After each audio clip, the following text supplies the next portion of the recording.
তলে তলে টেম্পু চালাও আমরা বললেই হরতাল। চরমুনাইয়ের অবস্থা হয়েছে এরকম যে তলে তলে টেম্পু চালাইতেছে, আর আমরা যখন বলতেছি তখনই বলছে ব্রেক হরতাল। তো ভাই এগুলা ব্রেক হরতাল দিয়ে তো চলতেছে না। এই যে চরমুনাইয়ের কার্যকলাপ মারাত্মক কার্য, যেটা পাকানোর চেষ্টা করছিল, ওরা কিন্তু তলে তলে টেম্পু চালাইছে কিন্তু বিএনপির সাথে আতর দিয়ে ওই যে কুলাকুলি এই সেই হাবিজাবি অনেক কিছু করছে না, গোপনে গোপনে তারা কিন্তু বৈঠক মুলাকাত এগুলো চালায় নিছে এবং বলছে যে আমরা এগুলা করব জামাতের সাথে, এবং জামাতকে আমরা নির্বাচন থেকে কিভাবে মানুষের মনের ভিতরে একটা ক্ষোভ সৃষ্টি করে আমরা আউট করে দিতে পারি এই চেষ্টাটা আমরা করব।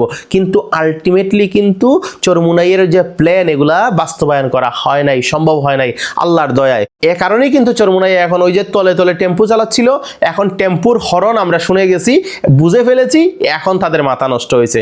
এখন ওই যে আমাদের বিরুদ্ধে উল্টাপাল্টা কথা বলতেছে। এখন এই যে সমস্যাটা, এই সমস্যার জন্য কারা দায়ী? আপনাদের 143টা আসন ছিল খুব এগ্রেড, তো এইসব এগ্রেড মেগ্রেড গেছে কোথায়? এখন তো বলতেছেন কি একটা আসনে 50,000 ভোট পায়া আপনারা ফাঁস করবেন, সারা বাংলাদেশে সরকার গঠন করবেন না। কি হইল, সমস্যা কি? এখন কি একদম ওই যে জীবনী ধরছে, কাপুনি ধরছে? খারে বলে রে ভাই, একদম ফার্ম দিতে দিতে শেখ হাসিনাকে ফুলাইয়া দিছিল। এখন কি বলতেছে? এখন ওই যে বিএনপির পিছনে লাগছে, বিএনপিকে ফার্ম পট্টি মাইরা একদম টেম্পু চালানোর যে ব্যবস্থা ওইটা করতেছে।